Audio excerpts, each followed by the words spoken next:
Irmãos, graça e paz do nosso Senhor Jesus, amém? Fiquem à vontade para sentar, tome seu lugar.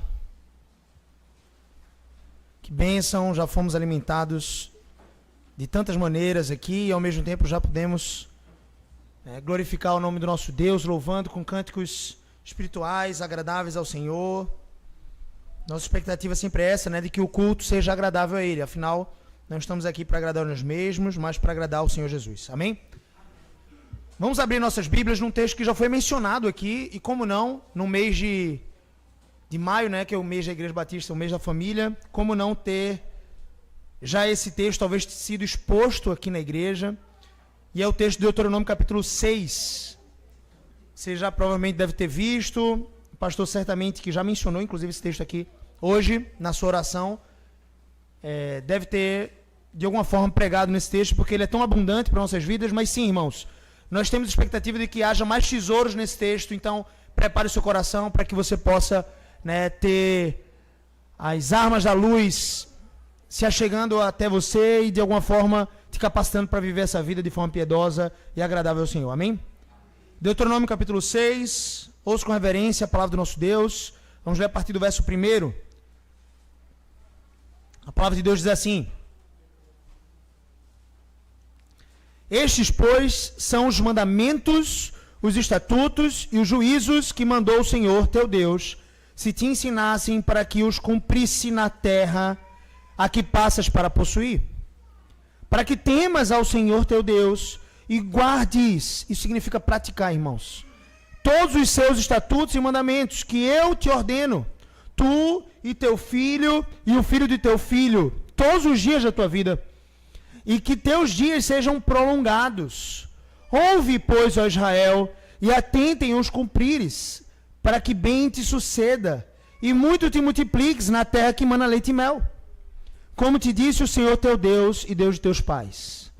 Ouve, ó Israel, esse é o texto mais conhecido. O Senhor nosso Deus é o único Senhor. Amarás, pois, o Senhor teu Deus de todo o teu coração, de toda a tua alma e de toda a tua força. Estas palavras que hoje te ordeno estarão no teu coração e tu as inculcarás a teus filhos, e delas falarás assentado em tua casa e andando pelo caminho e ao deitar-te e ao levantar-te. Vá comigo ao versículo 8. Também as atarás como sinal na tua mão, e te serão por frontal entre os olhos, e as escreverás nos umbrais de tua casa e nas tuas portas. Feche seus olhos, vamos orar. Senhor Jesus e Pai, Tu és o nosso Deus, o nosso Mestre, Tu és o nosso Senhor, o Deus que é o reto juiz, o bondoso, o guarda de Israel, a estrela da manhã, o sol da justiça, o grande eu sou. Tu és, Senhor Deus, aquele que resplandece em nossas vidas, e Tu és a própria luz, Senhor. E na Tua luz nós queremos andar, Senhor. Nós queremos tabernacular contigo, estar em Tua presença, Deus. Aquilo que é mais importante em toda a existência humana é a Tua glória, é a glorificação do Teu nome. E a nossa ardente expectativa, Senhor Deus, da Tua vinda. Nós temos, Senhor Deus, diante de nós um texto riquíssimo, belíssimo, profundo. E queremos te pedir agora, pela provisão do Teu Santo Espírito, que o Senhor desvende, Senhor Deus, os nossos olhos para contemplarmos a maravilha da Tua palavra. Ó Deus, arde em nossos corações a expectativa, Senhor Deus, de aprendermos de Ti e de sermos, Senhor Deus, confrontados, confortados, exortados e transformados, vivificados pela Tua palavra e pelo Teu poder. Nos ajuda, Senhor Deus, a tomarmos decisões claras, bíblicas, poderosas para a nossa própria vida. Nos ajuda, Senhor Deus, a caminharmos segundo esses votos diante do Senhor e a andarmos, Senhor Deus, na Tua presença, conforme a Tua vontade. Vivemos uma vida piedosa, de imitação do Senhor Jesus, nos ajuda nisso. Nos guarda em todas as coisas, ministra os nossos corações, uma palavra talvez já conhecida, mas certamente nova, Senhor Deus. Opera com o Teu frescor em nossas vidas, em nossas almas. Dá, Senhor Deus, que nesse dia fique notável, Senhor Deus, conhecido que o Senhor nos ajudou aqui. E que o Senhor mesmo ministrou, Pai. Usa o Teu servo fraco, limitado como eu, Pai, para ministrar aos corações e também ao meu próprio. Em nome de Jesus, nos enche do teu óleo, do óleo da tua unção, nos faz transbordar e nessa noite sejamos avivados para o louvor da tua glória. Em nome de Jesus te oramos e te agradecemos. Amém.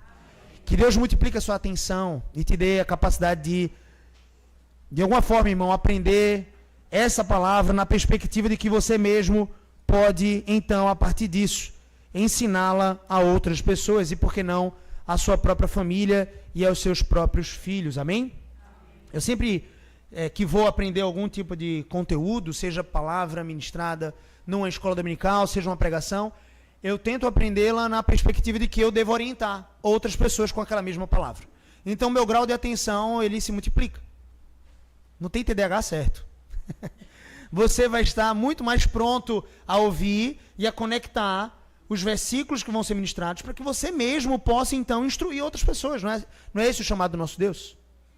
Então, por favor, aprenda todo esse texto na perspectiva de que você deve orientar o seu próprio coração e o coração de seus filhos. Vamos entender um pouco daquilo que está sendo ministrado aqui. Deuteronômio capítulo 6, como eu já mencionei, eu creio que o pastor tem nutrido muito bem essa igreja, eu fui absolutamente abençoado até aqui nesse culto, embora o culto seja para o Senhor, eu também desfrutei bastante dele, e foi uma bênção, toda a liturgia, e ainda teremos sim, pastor, a Santa Ceia do Senhor, comunhão com Cristo, íntima, nos assentaremos à mesa com o Senhor Jesus e também teremos comunhão uns com os outros, com os irmãos. E agora, irmãos amados, a palavra de Deus nos diz, no versículo 1, eu quero fazer uma exposição, versículo a versículo, rapidamente, e depois entraremos em mais alguns outros temas. Ele diz: Israel, estes são os mandamentos, os estatutos e os juízos que mandou o Senhor teu Deus que te ensinassem para que os cumprires na terra que passas a possuir. Aqui, Moisés está fazendo um resumo da lei. Deuteronômio é esse livro. É uma resolução para Israel de tudo aquilo que foi visto ao longo desses 40 anos no deserto. Moisés, por mão poderosa do Senhor, através das 10 pragas, libertou o povo da terra do Egito, da casa da servidão. E o tempo inteiro Deus está fazendo referência a Ele mesmo como aquele que nos liberta. Essa referência vai ser utilizada pelo próprio Cristo, dizendo: assim como Deus libertou vocês da casa da servidão, eu liberto vocês do império das trevas. E Ele nos transporta desse império das trevas para o reino do Filho do seu amor. É uma referência direta à libertação completa das nossas almas. E aqui ele está fazendo esse resumo, ele reúne basicamente, o livro do Deuteronômio é isso, ele reúne toda a congregação dos filhos de Israel. Ali a gente está falando por volta de 1,5 milhão a 2,5 milhões de pessoas. Ali tinham crianças, jovens, adultos e poucos idosos, porque a essa altura em Deuteronômio nós já tínhamos a completa, entenda essa expressão, limpeza daquela geração que havia se revoltado contra o Senhor nas águas de Massá e Meribá. Já tinham se rebelado contra Deus e Deus tinha prometido a Moisés que toda aquela geração pereceria no próprio deserto, e é por isso que eles passam 40 anos ali. Todos aqueles homens, exceto Caleb e também Josué, filho de Num, que vai ser aquele, inclusive, responsável por guiar o povo na entrada da terra prometida, da terra de Canaã. Exceto esses dois homens e o próprio Moisés, a essa altura aqui, Arão já tinha falecido. Então, o filho de Arão tinha se tornado o sumo sacerdote em lugar dele. O seu terceiro filho. Então, aqui, nesse momento, temos Moisés com mais ou menos 120 anos, próximo à sua morte. Josué e Caleb, os mais velhos de todo aquele povo. E os outros, muito provavelmente, a partir de 40 anos para baixo. Eu sei que eu falei a partir, mas de 40 anos para baixo. Era um povo jovem, mas ainda assim reuniam 1,5 milhão a 2,5 milhões de pessoas. O chamado de Deus para esse povo era em uníssono, para que eles obedecessem ao Senhor. Irmãos, todos os mandamentos, guarde isso no seu coração, todos os mandamentos que Deus ordenou ao seu povo, e aí eu absorvo aquilo que nós falamos aqui já no culto, amar a Deus acima de todas as coisas, de todo o coração, de toda a alma, de toda a força. E Jesus complementa isso com todo o seu entendimento. E amar o seu próximo como a si mesmo, ou João complementa isso dizendo: ame ao seu próximo como Cristo te amou. Isso significa que o seu próximo é até mesmo o seu inimigo, porque Deus nos mandou que amássemos até mesmo nossos inimigos e nos distinguíssemos dos ímpios, que não amam os seus inimigos, a verdade, odeiam e aborrecem os seus inimigos. O crente, o piedoso, na verdade, ele deve amar os seus inimigos e orar por eles, para aqueles que vos perseguem. Assim, irmãos, o cumprimento da lei é esse amor, o amor a Deus acima de todas as coisas, e porque o amamos, nós devemos então amar o nosso próximo. Observando esses mandamentos, nenhum desses mandamentos foi posto por Deus para o nosso mal, e sim para o nosso bem. É certo, irmãos, que a lei do Senhor cumpre 2 propósitos. O primeiro propósito é manifestar o caráter perfeito de Deus. Então, sim, esse caráter é perfeito e, por causa do nosso pecado, inatingível, inalcançável. Nenhum de nós é capaz de cumprir esse mandamento, e certamente o pastor já deve ter pregado sobre isso, porque, afinal, todos nós somos pecadores. E debaixo dessa condenação do pecado, nós podemos ver a luz de Cristo no Evangelho. Porque, irmãos, o Evangelho é a boa nova de salvação para aquele que, como eu e você, somos pecadores. Afinal, a salvação, ela exige perfeição, querido. Para que eu e você pudéssemos ser salvos, nós precisávamos ser perfeitos, como perfeito é o nosso Cristo. Mas, em vez de perfeição, nós entregamos muitas vezes corrupções. E então veio o Evangelho, e essa é a solução de todo o dilema da raça humana. Como um Deus justo pode perdoar pecadores como eu e você? É por isso que ele enviou pela sua bondade o seu Filho perfeito para morrer na cruz, para nos substituir. Nós celebraremos isso e anunciaremos isso na ceia logo mais. Nós, que somos pecadores, destituídos da glória de Deus, recebemos a boa nova de salvação por meio de 2 aspectos: arrependimento e fé. É por isso que o Evangelho não pode ser tão Nutelinha quanto a gente vê em alguns outros pregadores. O Evangelho pregado manifesta sempre que nós somos pecadores e de que existe um Deus gracioso que não pecou, mesmo estando no deserto, sendo tentado em todas as coisas. Ele não pecou, diferente de Adão, que no jardim pecou. Tinha todos os aspectos possíveis para não pecar, mas ele pecou no jardim. Todos os frutos ele poderia comer, mas um deles não, e ele vai lá e come o fruto proibido. Jesus não tinha nada no deserto, e Satanás chega para Jesus e diz: que tipo de Deus é esse que te priva de até o pão? 40 dias? Que tipo de pai é esse celestial? Eu que sou bom, faz essas pedras se transformarem em pães, desfruta dos prazeres desse mundo. Satanás mente, obviamente, como é próprio dele mesmo. E Jesus diz: não, no deserto ele resiste a Satanás e não cai em tentação. Amém, irmãos? Para nossa salvação, você já pensou? É claro que isso é quase que um metaverso, né? Ou seja, é um aspecto hipotético que não existe nas Escrituras, mas imagina se Jesus pecasse. Estaríamos todos condenados, irmãos. E é certo que o nosso mestre foi tentado e não pecou. E não pecando, morrendo na cruz como um malfeitor para nos salvar, ele trouxe para nós a salvação por essa boa nova, que é: arrependei-vos e tenham fé em Cristo Jesus. Sejam batizados para serem remidos dos vossos pecados. Então, os 2 aspectos necessários para a salvação não é mais, felizmente, para nossa alegria, não é mais a perfeição, mas arrependimento e fé. Essa é a boa nova. E uma vez que estamos arrependidos e temos fé em Cristo Jesus como Senhor de nossas vidas e Salvador, nós somos batizados nas águas, mortificamos o nosso velho homem e de alguma forma ressurgimos como nova criatura para Deus e para andarmos agora em boas obras, e sim nas pisaduras que ele andou, em perfeição. Apesar de imperfeitos, precisamos andar para aquele que é perfeito. Essa é a nossa peregrinação, irmãos. Então, de alguma forma aqui, Moisés está trazendo para o povo a gestão desses amores. Ele está dizendo: povo, ouve Israel, o nosso Deus que nos libertou da terra do Egito, o nosso Deus que nos criou e nos salvou, ele nos chama agora a uma vida de amor a ele. Amor. A presença do nosso Deus nos chama ao amor, irmãos. Amor a Deus acima de todas as coisas. Isso significa nos mantermos incontaminados do mundo. E ao mesmo tempo amor ao nosso próximo. Isso significa cuidar do órfão e da viúva. Não é essa a verdadeira religião que Tiago fala? A verdadeira religião, muitos lembram só do segundo aspecto. Cuidar do órfão e da viúva. Maravilha. Precisamos da obra diaconal, obviamente, e não são apenas diáconos que cuidam dos exercícios diaconais. Diaconia significa servo, escravo, é aquele que serve os irmãos. Não só servem as mesas, como foi próprio dos primeiros diáconos lá em Atos. Mas estão atentos e sensíveis às necessidades da comunidade, da igreja. Assim, todo membro da igreja deve estar sensível aos demais membros. E cuidados, e prontos para cuidar uns dos outros.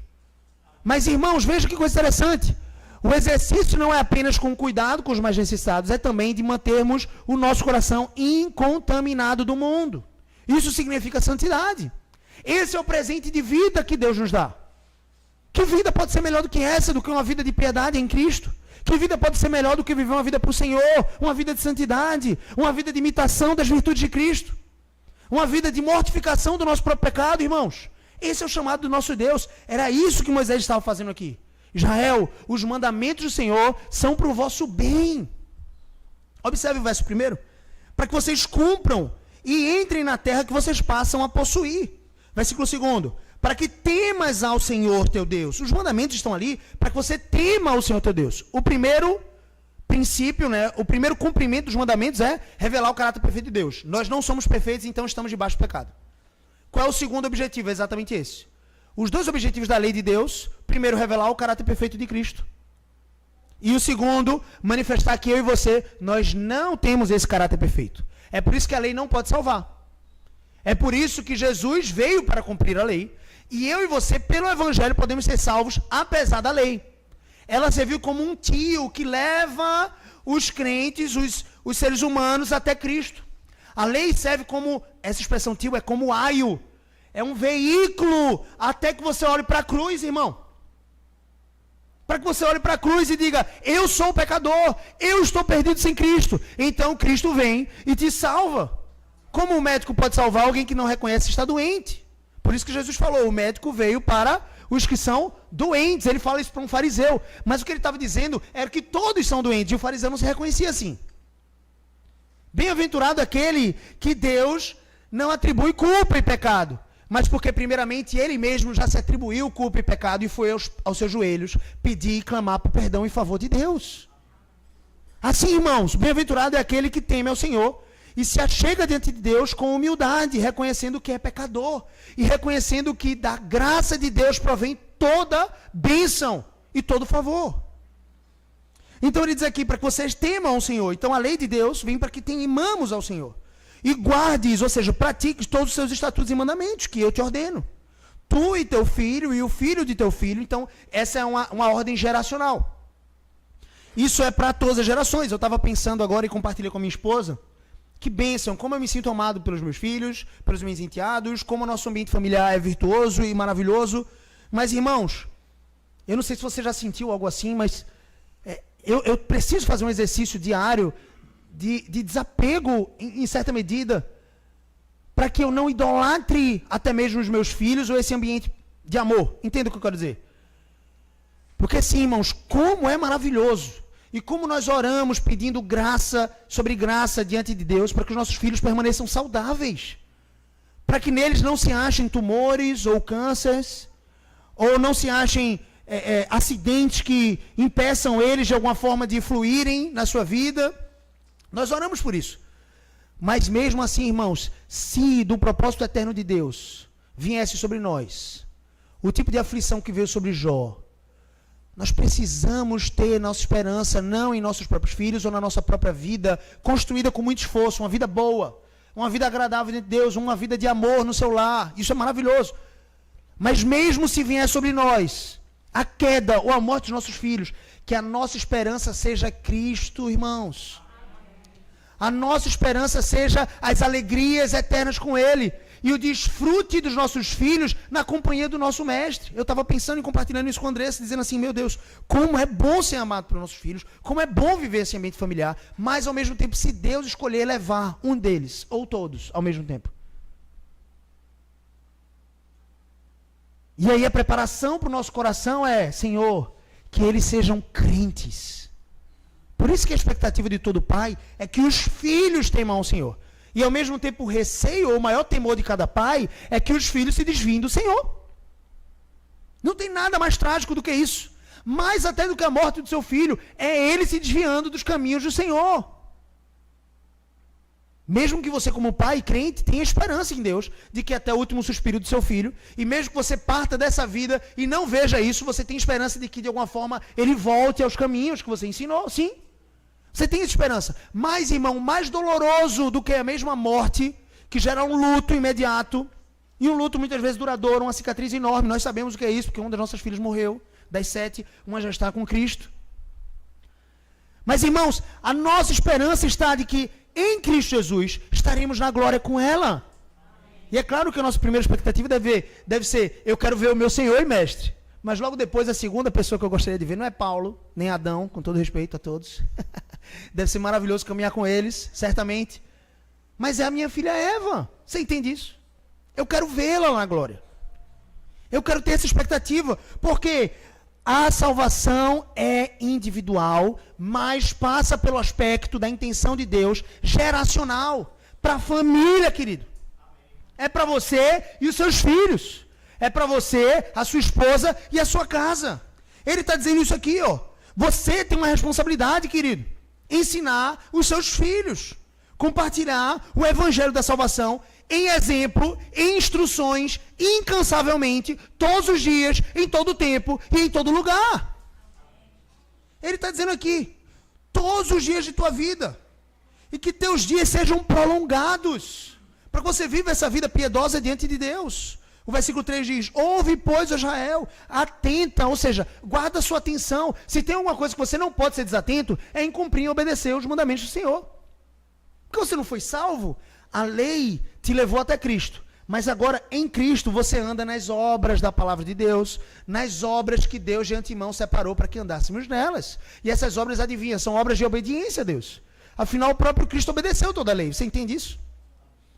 Então, os 10 mandamentos que nós lemos aqui, no momento de contrição, de súplicas a Deus, né, nós entendemos que aqueles mandamentos, a lei moral de Deus, é a régua que nós precisamos medir o nosso próprio coração.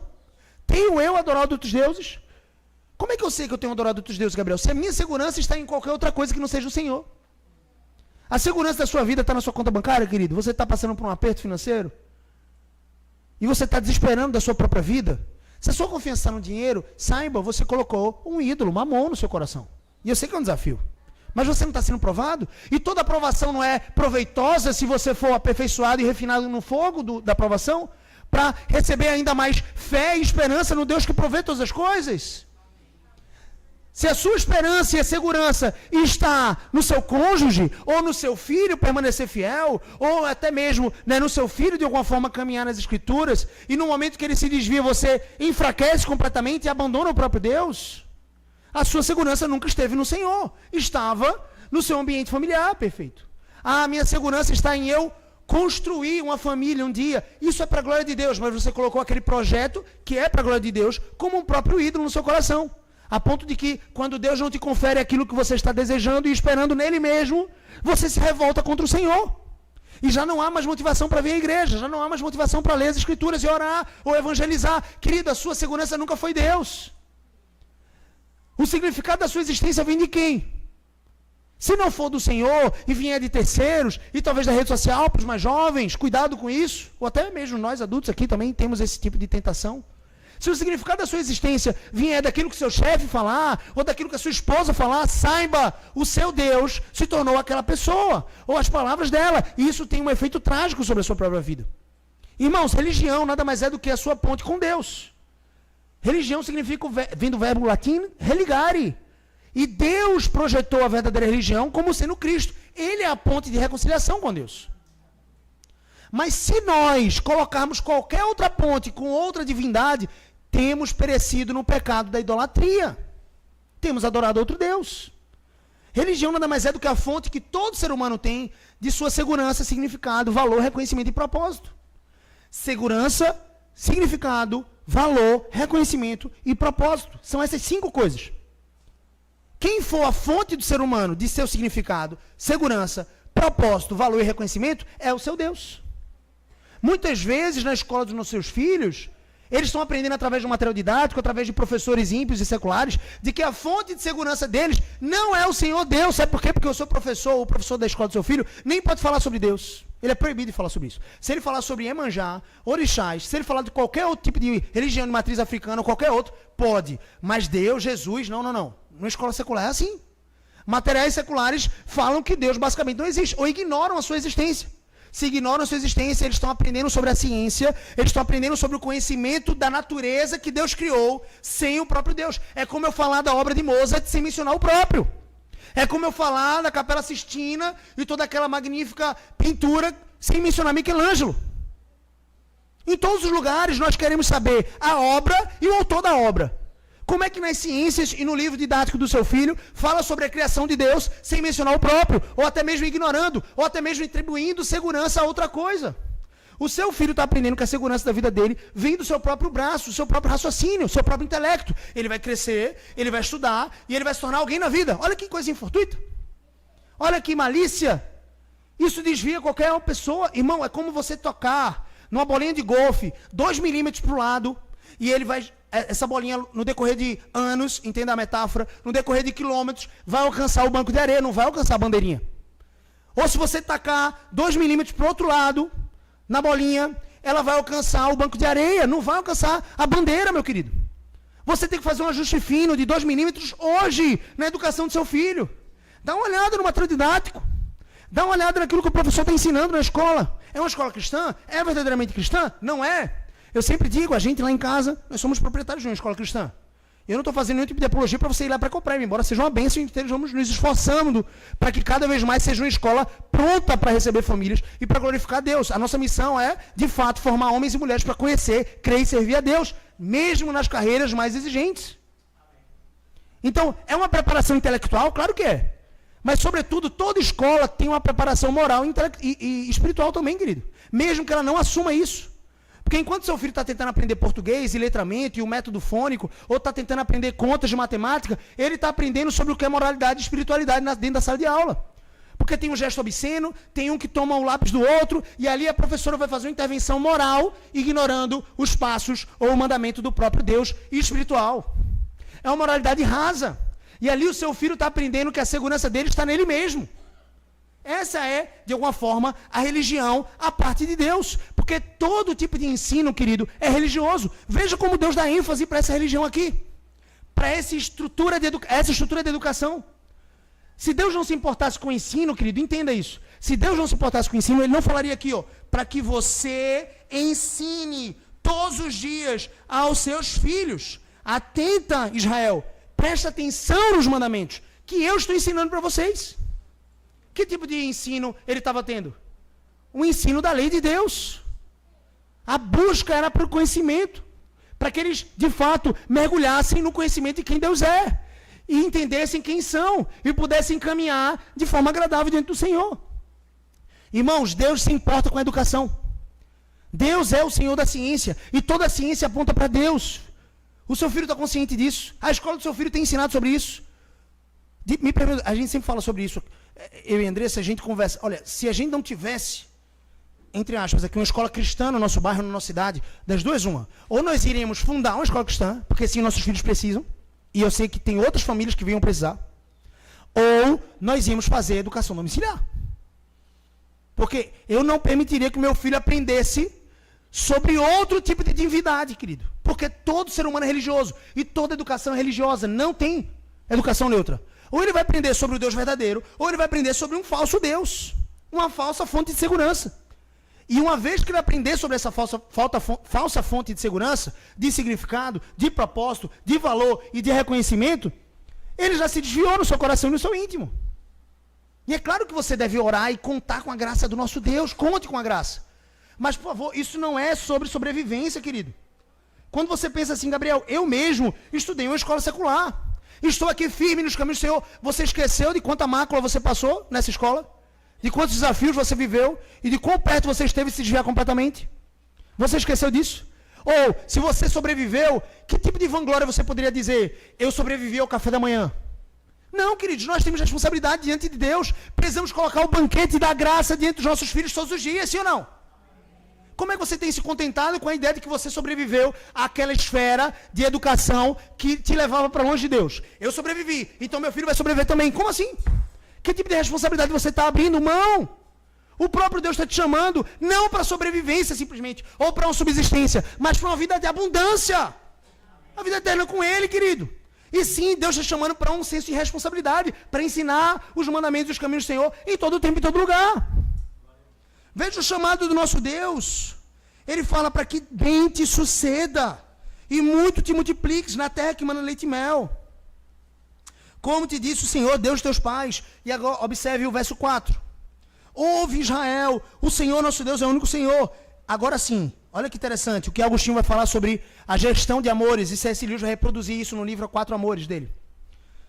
Agostinho, um dos principais filósofos, na verdade, clérigos da Igreja Católica na época, pré-reformador, e Agostinho é considerado por pessoas seculares, pessoas ímpias ou cristãs, como um dos maiores pensadores da história da humanidade. Ele, Tomás de Aquino e outros são os maiores pensadores da história da humanidade. E ele era um cristão.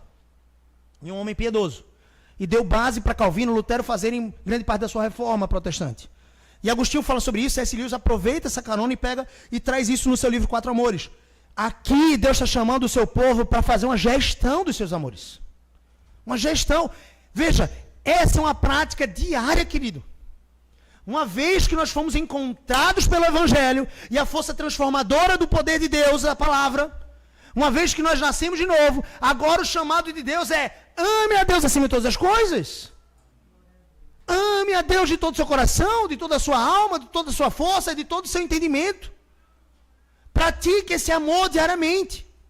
Ame o seu próximo. Em suma, querido, a gente falou sobre isso hoje de manhã na pregação lá na Igreja Cristã em Aldeia. Ame o que Deus ama.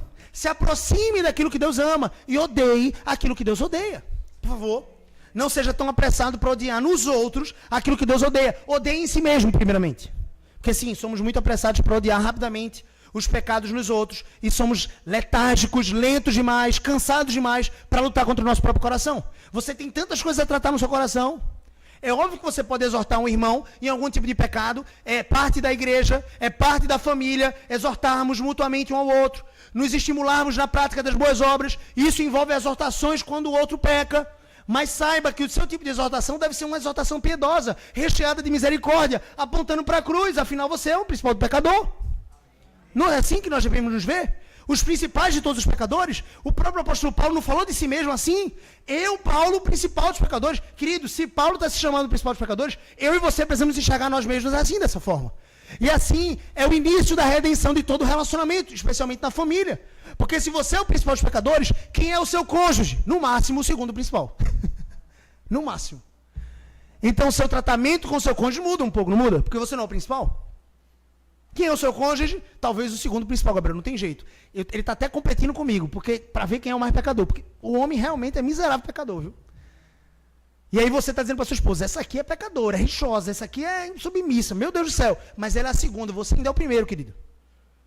Não estou dizendo para você se vangloriar disso. É o tipo de reconhecimento para humilhar você diante da cruz. Para humilhar você diante do Senhor. Para que você exorte de forma piedosa e mansa. E não com tanta arrogância, recheada de santidade, como se você mesmo não pecasse contra o Senhor em outras áreas. Querido, esse é o princípio da redenção da sua família. O entendimento que nós somos pecadores e precisamos da graça de Deus. Ele diz: ouve Israel, o Senhor nosso Deus é o único Senhor. Essa é uma verdade absoluta. E a verdade sempre é una, querida, a mentira é múltipla. Satanás vai falar para você que existem muitos tipos de senhores. Você mesmo, o seu próprio umbigo. Os seus desejos carnais precisam ser levados como ídolo. Você precisa satisfazer os seus próprios desejos. Essa é uma vida plena. Mentira! Na presença do Senhor, diz o Salmo 16, há plenitude e alegria. Hebreus capítulo 1, versículo 9 diz: porque Deus, o Senhor Jesus, odiou a iniquidade e amou a justiça de Deus. Ou seja, ele amou o cumprimento dos mandamentos e odiou a transgressão desses mandamentos. Ele amou a justiça de Deus e a vontade de Deus. E odiou, abominou aquilo que desagradava a Deus. Ele amou o que Deus ama e odiou o que Deus odeia. Jesus, então, foi coberto com o óleo da alegria, como nenhum dos seus companheiros. Não foi o ser humano mais que viveu mais facilidades. Você há de convir comigo, né? Ele viveu muitas adversidades e dificuldades, certamente. Mas foi o ser humano mais feliz que já pisou nessa terra. Existia plenitude em Cristo em todo o tempo. Plenitude e alegria. E eu e você podemos desfrutar disso quando crescemos em agradar a Deus, nos tornando mais parecidos com Cristo. Essa é a perspectiva da nossa vida, querido. Precisamos viver isso e ensinar isso aos nossos filhos com deleite. Seu filho tem visto você ter deleite na palavra, ter deleite nas orações, ter deleite nos encontros com os irmãos na igreja? Ou ele sempre vê você cansado, sobrecarregado, falando mal da igreja, falando mal do pastor, falando mal da palavra, falando mal do emprego? Que tipo de deleite ele pode ter se ele não vê alguém que vive uma vida deleitosa diante do Senhor? O Senhor Jesus é suficiente, queridos, para lançar qualquer tipo de dor e sofrimento na sua existência, na sua vida. Mas essa mudança de mente acontece por causa do Evangelho. Não é tanto as circunstâncias que vão mudar. Quando você voltar para casa, os desafios continuam lá. Mas a sua mentalidade sobre os desafios mudaram. Essa mentalidade, querido, é uma mentalidade que Cristo é suficiente para trazer toda a alegria à nossa vida. Então, irmãos, essa é uma gestão dos nossos amores. Todos os dias, nós precisamos crescer em amar a Deus. e crescer em aborrecer aquilo que Deus odeia. E especialmente em nossos próprios corações. Dar exemplo aos nossos filhos de que nós amamos o que Deus ama, de que nós amamos o que Deus se agrada. Eu estava falando para a Andressa esses dias, a gente conversando no carro, a gente conversa muito. Eu estava falando, meu Deus do céu, a minha condução a respeito das pregações, ou de me tornar alguém ávido por ensinar o Evangelho, talvez tenha começado com um princípio um tanto egoísta. Eu pensava, como eu posso estar mais perto de Deus? Entenda que não é o pregador que se torna mais perto de Deus, entenda isso. Todos nós podemos estar perto de Deus, mesmo que não se torne um pregador da palavra. Mas eu queria ter mais e mais contato com o conhecimento. Eu queria ter mais e mais contato com a palavra de Deus. Que tipo de ofício, embora não seja minha profissão, não é minha fonte de renda ser pastor, e é lícito, é bom, que os obreiros que se dedicam ao ensino, a palavra de Deus diz, eles são dignos de dobrados honorários, mas não é o meu caso, e eu respeito o fato de que existem outros pastores que vivem disso, e é maravilhoso, e deveriam viver mesmo, mas eu tenho, de alguma forma, outros tipos de trabalhos que me possibilitam essa construção de tendas, poder pregar e, de alguma forma, não me tornar não estou dizendo que deveria ser um peso, mas não me tornar um peso, é como Paulo lá em Corinto. Ele fala para os irmãos de Corinto, eu tentei não ser um peso para vocês, não ser pesado para ninguém. Por isso que eu lá com Priscila e Áquila fazia tendas. E nos horários que eu não estava fazendo tenda, eu fazia tenda para me sustentar, para sustentar, de alguma forma, as minhas necessidades. Dava o meu sustento, eu corria de casa em casa e pregava a palavra. Ia nas praças e pregava a palavra. Esse é o exercício de Paulo em Corinto. É um pouco daquilo que eu tenho vivido. Mas, irmãos, pensem aqui. De forma talvez até egoísta. Eu pensava, eu quero estar mais perto do Senhor. Eu quero ter intimidade com Deus. Eu quero mergulhar nas Escrituras. Eu quero mergulhar em oração. Eu quero estar próximo da igreja de Deus. Porque se Jesus mandou eu amar a igreja do Senhor, eu quero estar próximo desses irmãos. Eu quero amar esses irmãos. E não é somente aquela igreja local, maravilhosa, que a gente já conhece um ao outro. Eu queria amar mais pessoas. Eu queria ir além e conhecer mais pessoas e amá-las verdadeiramente. Então talvez tudo começou com o princípio de querer se agradar a Deus, mas de querer me tornar cada vez mais parecido com Jesus, no meu exercício de santidade e de conhecimento. Eu queria mais oportunidades, queridos. Então essa sede, essa fome foi dirigindo os meus caminhos de amar o Senhor. Não é bom que sejamos assim? Muito melhor do que sermos lentos em amar a comunidade, em amar a igreja, em nos reunir nas casas. Porque no grupo, eita, hoje é terça-feira, eu estou tão cansado, acho que eu não vou hoje. Irmãozinho, renova as tuas forças, vai para o pequeno grupo, vai para as casas, renova com a comunhão. A tua energia redobra, pede mais oração para que no outro dia você possa ter mais energia para trabalhar e fazer as suas atividades. Mas estamos tão prontos a cumprir a nossa própria agenda e não nos permitimos colocar a nossa vida submetida à agenda de Deus. Precisamos cuidar dos nossos afazeres. 6 dias trabalharás. Mas dentro desses 6 dias, será que há espaço, irmão, para você se dedicar à leitura e oração? Será que há espaço para você se dedicar à intercessão, à ligação para o pastor e dizer assim, pastor, estou orando para a sua vida. Não liga só quando tem BO, não. Liga também para chamar ele para jantar. Liga ele também para dizer assim, pastor, estou orando para o senhor, está tudo bem, o senhor precisa de algum motivo de oração. Às vezes é a mãe do cidadão que estava cirurgiada. Às vezes é o pai que está precisando de oração intercessória para salvação, porque não é crente. E você não sabe nem quais são os motivos de oração do seu pastor. Seu pastor sabe os seus motivos de oração, porque você liga para ele para dizer. Inclusive, não tem como ele ter bola de cristal e adivinhar quais são os motivos de oração, a não ser que você diga. Então, por favor, diga os motivos de oração, para que ele ore, interceda. Mas, ao mesmo tempo, será que você conhece os dele? Será que você tem orado por isso? Existe espaço na sua agenda para se dedicar ao evangelismo, ao discipulado? Existe espaço na sua agenda para você se dedicar no intervalo da sua faculdade, ou no intervalo do seu trabalho, no intervalo do almoço, para você fazer um grupo bíblico de estudo no seu trabalho? Existe essa chance? Não é parte da nossa missão, queridos, viver amando a Deus e as coisas do Senhor? Essas são as verdadeiras sementes que precisamos lançar. Na sua casa, existe espaço para você parar um pouco, depois do jantar, ou depois do almoço, não sei qual é o melhor horário para você, e você fazer o culto familiar, querido. Ou você tem deixado isso de lado, esse exercício? Estamos no mês da família. Talvez o maior fruto que esse mês possa trazer para essa igreja batista reformada de Paulista, segunda igreja batista reformada de Paulista, não é assim que se chama? Segunda IBR, Paulista, não é isso? O Senhor talvez tenha um fruto que Ele quer prosperar nos próximos meses na sua casa. O culto familiar. Bem-aventurado aquele que faz o culto familiar. Não como exercício idólatra de pensar, se eu faço culto familiar, tudo está resolvido. Posso chutar o balde de outras coisas. Não, não é isso. Afinal, não é um ídolo no próprio exercício de obediência. Cuidado. Cumprir o ministério não significa depender do ministério. A dependência é de Cristo. Mas ele nos chama a cumprir isso. O ensino regular das escrituras na sua casa. Qual a estrutura boa? O pastor vai trazer depois para vocês. Mas uma recomendação rápida seria um momento que você senta, talvez de 20 a 30 minutos, com seus filhos e sua esposa, e vocês oram a Deus, vocês cantam louvores ao Senhor, cânticos que vocês já estão acostumados aqui, de repente. E vocês meditam nas escrituras, ou seja, leitura e reflexão sobre as escrituras. O texto, explicação rápida de uma perícope. Depois vocês trazem aplicações para a vida dos seus filhos, do seu cônjuge. Olha o que a palavra de Deus está nos trazendo aqui, maravilha. Então depois vocês podem fazer mais uma rodada de orações, compartilhando motivos. Seu filho tem um coleguinha na escola que está pedindo oração. A mãe está fazendo talvez uma cirurgia ou está doente, e ele gostaria de trazer, e você nem sabe que o seu filho tem essa demanda de oração.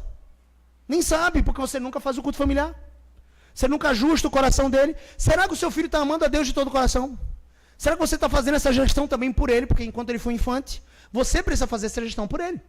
Ensiná-lo a amar o que Deus ama. Seu filho, na mais tenra infância, eu tenho 3 nessa idade, precisa aprender a não ser fútil, a não ser egoísta. Ele precisa aprender, porque naturalmente ele vai ser. Ele precisa aprender a não ser orgulhoso, soberbo. Eu tenho isso, você não tem. Eles fazem isso com os irmãos, queridos. Você também fazia. Se você teve irmão, você também fazia quando era criança. Seu filho precisa aprender a não mentir. Mentira não te protege. Mentira é corrigido com disciplina. Dói. Mentira dói, filho. A verdade te protege. A verdade é boa. Você precisa ensinar ele. É dessa forma que ele vai aprendendo a honrar a Deus e a amar a Deus acima de todas as coisas. Mais do que a sua própria paixão. A paixão carnal dele vai gritar e vai dizer, eu estou irado, porque isso não aconteceu do jeito que eu queria. O meu de 4 anos vive isso. Estou irado. Oh. Parou? Que é isso? Não dê lugar a essa ira não, porque essa ira é pecaminosa. Não é razoável. Essa ira não é boa, querido. Filhão, vamos corrigir. Onde é que está o seu coração? O que você precisou amar para gritar dessa forma, irada, em lugar de Deus? Porque certamente você não amou a Deus aqui. Você colocou os seus amores, as suas paixões, eu falo isso numa linguagem mais acessível para ele, mas os seus amores acima do próprio amor a Deus. Queridos, é isso que ele está dizendo aqui. Ouve, ó Israel, o Senhor nosso Deus é o único Senhor. Amarás, pois, o Senhor teu Deus de todo o teu coração, de toda a tua alma, de toda a tua força. Jesus complementa dizendo, de todo o teu entendimento. Essas palavras de amar a Deus, e o que é amor a Deus, gente? A palavra de Deus diz isso, Jesus disse, aquele que me ama é aquele que guarda os meus mandamentos. Aquele que tem os meus mandamentos e os guarda, esse é o que me ama, e aquele que me ama será amado por meu Pai, e eu também o amarei e me manifestarei a Ele. Não é isso que a palavra de Deus diz? Então quem pode dizer que ama a Deus se não ama o irmão? Se não cumpre o mandamento de amar o próximo? 1 João diz que aquele que não ama o seu irmão a quem vê, como pode amar a Deus a quem não vê? Na verdade, ele está cego e permanece em trevas. Então nós precisamos amar a Deus de fato e de verdade, amando a Deus, obedecendo os seus mandamentos, amando a obediência, amando o cumprimento dos mandamentos. E quando transgredirmos os mandamentos? E quando desobedecermos? E quando acharmos em nós vaidade, orgulho, soberba, grosserias, impaciência com nossos filhos ou esposa? E quando acharmos em nós mesmos idolatria, ou um coração corrompido, lascivo, sensualidade, precisamos correr os nossos joelhos e clamar pelo favor e sangue de Jesus, sim ou não? É assim que fazemos, irmãos, e crescemos em arrependimento e fé, para produzir esse fruto, o fruto do Santo Espírito, em toda bondade, mansidão, domínio próprio, alegria, amor. Esse fruto deve ser gerado em nossas vidas, e não as obras da carne que devem ser mortificadas. Irmãos, isso é amar a Deus acima de todas as coisas, de todo o coração, de toda a alma, de toda a força e de todo o entendimento. Essa gestão acontece no meu coração e no seu, todos os dias, e deve acontecer também no coração dos nossos filhos, queridos. Olha o que diz aqui. Amarás, pois, o Senhor teu Deus, de todo o teu coração, de toda a tua alma e de toda a tua força, e essas palavras que eu te ordeno estarão no teu coração, e tu vai fazer uma coisa, e tu as inculcarás a teus filhos. Você já sabe essa parte. Inculcar é como abrir os filactérios da cabeça do seu filho e enxertar para dentro toda a palavra de Deus e toda a ordenança. Não é, querido, um tipo de permissão. Filho, você me permite falar sobre Jesus hoje? Inculcar significa transpor essa barreira. Ele vai ter resistências. E você, como autoridade sobre a vida dele, sabendo o que é melhor, não é jujuba, é um feijãozinho com arroz forte. Seu filho é diabético e ele quer comer jujuba. É próprio de uma criança, estutícia. A palavra de Deus diz que o coração da criança está ligado à estutícia. A estutícia está ligada ao coração da criança. Quem é um adulto maduro que sabe o que é melhor para ele? Você. Então você não pergunta se seu filho quer ir para a igreja, você leva ele para a igreja. E se ele estiver corrompido de desprazeres em ir para a igreja, você gerencia os amores dele. Filho, por que você não está contente de ir para a igreja? Por que você está apressado de sair do culto? Por que o culto te cansa e o filminho não te cansa? Você passa 2 horas no filminho fácil, quer assistir outro depois, e aqui não. Você já parou para pensar nisso, filho? Vamos trabalhar esses aspectos, a gente precisa amar o Senhor. Ficar quietinho no colo do papai é um exercício de amor ao Senhor. É uma reverência. E você vai trabalhando esses aspectos em que momento, querido? Em que momento? No momento que acontece. Em todo tempo e em todo lugar. Nós não podemos nos cansar, especialmente homens, pastores da sua casa. Nós não podemos nos dar o desfrute de descansar. Descansa quando você fechar o olho para dormir. Ou então na glória. Descansa na glória, meu irmão. Você tem que estar ávido. Ah, mas eu estou tão cansado. Essa briga que está acontecendo aqui, eu vou deixar de lado. Vou só separar. E o coração? Porque toda fonte de brigas e contendas no seu lar não é fruto da cobiça, não é isso que o Tiago diz? A cobiça que há no coração da gente faz guerras contra o outro. A gente deveria estar fazendo guerra contra o próprio coração. Contra o próprio pecado. Aí você com seu cônjuge brigaram, por quê? Vocês fizeram guerra um contra o outro. A sua cobiça contra a cobiça do seu cônjuge, aí vocês fizeram guerra. É assim. Você desejou seu centro, desejou talvez aquilo que era bom, mas de forma demasiada, colocou os princípios, né, dos seus próprios prazeres, daquilo que era certo, na frente do amor e da misericórdia. Seus filhos também. Aí você deixa seus filhos ali, ó, separa, vai cada um para o seu quarto, e não tem reconciliação, não tem consciência de pecado, não trataram o coração, e você acha que está fazendo uma grande coisa. Não! Não se canse! Exorte o seu próprio coração nas pequenas coisas. Exorte o seu próprio coração quando você se vê cansado de exortar os seus filhos em amor. Não se canse, querido. Renove as suas forças para em todo tempo, em todo lugar, falar desse amor a Cristo e reposicionar o coração dos seus filhos, como quem manobra ferramentas de Lego. Faça assim no coração do seu filho, inculcar isso. Abrir o coração, colocar enxerto para dentro. É como uma cirurgia, querido. Ele já está deitado, já está anestesiado, agora você faz. Você não pergunta, será que eu posso abrir aqui? Eu não perguntei antes. Você só abre com cuidado de um bisturi. Você não usa o facão na cirurgia, usa? Então você vai usar o bisturi, uma ferramenta cortante, perfurante, precisa. Você tem um compromisso com a sutura. Sutura é a costura, né? Você vai botar os pontos. Bem cuidadoso, para a cicatriz ficar o mínimo possível, delicada. Vai ficar bom. O cara que é ignorante e grosseiro, ele faz com a faca. Aí ele acha que está fazendo uma grande coisa. Está usando o facão, não tem compromisso nenhum com a sutura. Aí ficam as marcas lá no coração do filho. E eu sei que isso é uma palavra para todos nós. Também para mim. Isso é a graça da pregação, né? Olha que maravilhosa a graça de Deus. A pregação primeiro atinge quem prega, querido. Nós precisamos ser exortados nisso. Mais cirurgiões e menos açougueiros.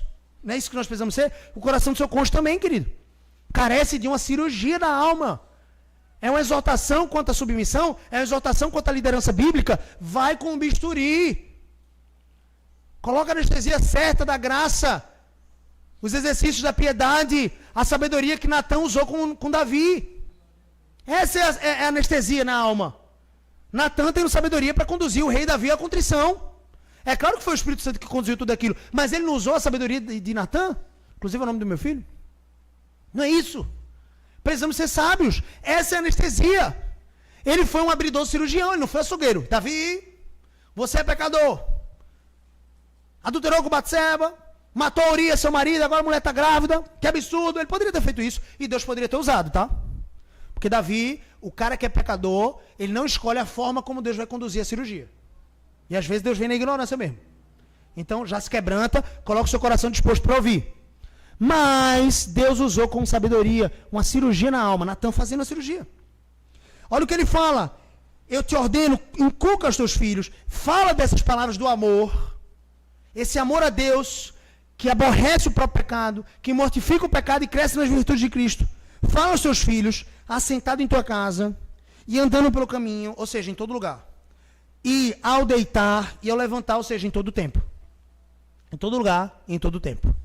E você vai fazer mais. Você também vai atar essas palavras como sinal na tua mão direita. Ou seja, todos os seus exercícios, todas as suas ações, todos os seus serviços vão ser vistos por seus filhos como serviços de amor a Deus.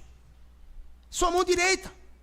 Tudo que você faz, seu filho percebe, as pessoas à sua volta percebem que é para o Senhor. Não só um exercício externo, maquiado, mas sim do coração. Você já ama a Deus acima de todas as coisas e os seus exercícios são para a glória dele. E você vai colocar também como um frontal entre os seus olhos. Isso significa que toda a sua estrutura de pensamento, querido, todos os seus amores são devotados ao Senhor. Então você trabalha diligentemente no seu emprego, você prospera naquilo que você faz, porque você ama primeiro ao Senhor. E você prospera no seu lar, no seu casamento, construindo um casamento abundante, saindo das dificuldades financeiras no casamento, ou das brigas por causa de dinheiro, é o tema do livro. Porque você ama ao Senhor acima de todas as coisas. Isso está claro na sua estrutura de pensamento. E todos que te veem pensar ou agir, veem que você ama a Deus. E você também vai colocar nos umbrais de suas portas para dentro. O seu lar serve ao Senhor somente. Amém? Thomas Watson disse, certa vez, até o pecado ser amargo, Cristo não vai ser doce para nossas vidas. E nós precisamos que Cristo seja doce. Amém, irmãos? Voddie Baucham Jr. é um pregador batista no sul, reformado, uma bênção. O homem escreveu, pelo menos, foram mais alguns livros, mas 2 livros que eu acho que todo homem, e um deles certamente todas as mulheres deveriam ler.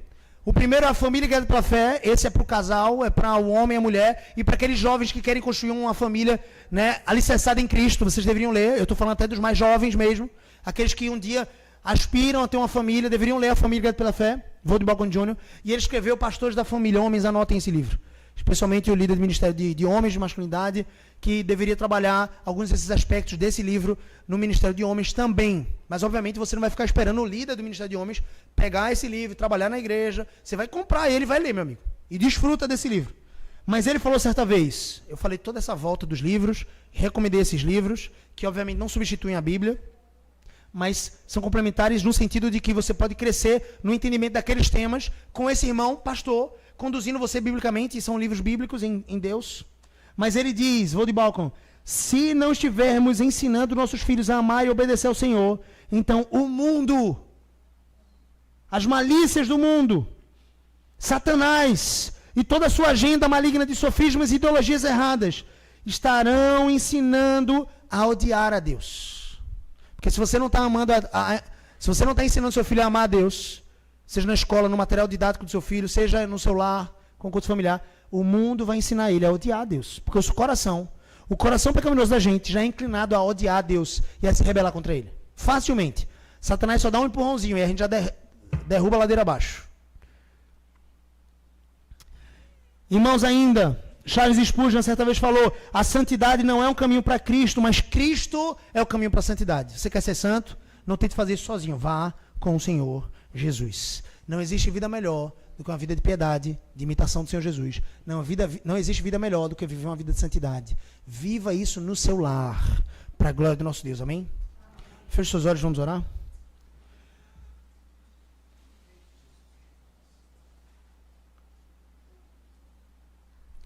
Senhor Jesus, Tu és o alfa e o ômega, o princípio e o fim. Tu és aquele que nos dá entendimento e nos chama, Senhor Deus, as razões da nossa responsabilidade. Nos ajuda a nos encher disso. Nos ajuda, Senhor Deus, a sermos preenchidos, Pai, das obrigações que o Senhor nos trouxe, mas não permita que façamos isso sozinhos, ou pelo nosso próprio braço, mas sim pela graça e pela força que o Senhor supre. Lutando, Senhor Deus, não com armas carnais, mas sim armas da luz, Senhor Deus, como o texto de Romanos 13 nos chama. Armas da luz, armas em Cristo, Senhor. Destruindo sofismas, fortalezas, ideologias que são contrárias ao Senhor e que muitas vezes levam os nossos filhos e o nosso próprio casamento e a nossa própria vida para longe do Senhor. Não permita sejamos frios, Senhor Deus, mas nos aquece, nos aviva, nos dá, Senhor Deus, desejo, ardor, paixão pelo Evangelho e pela Tua Palavra, paixão pelos irmãos, amor, Senhor Deus, convertido a Ti, Senhor. Dá que possamos amar a obediência ao Senhor e odiar o próprio pecado. Em nome de Jesus choramos. Amém, amém. Irmãos, Deus abençoe abundantemente.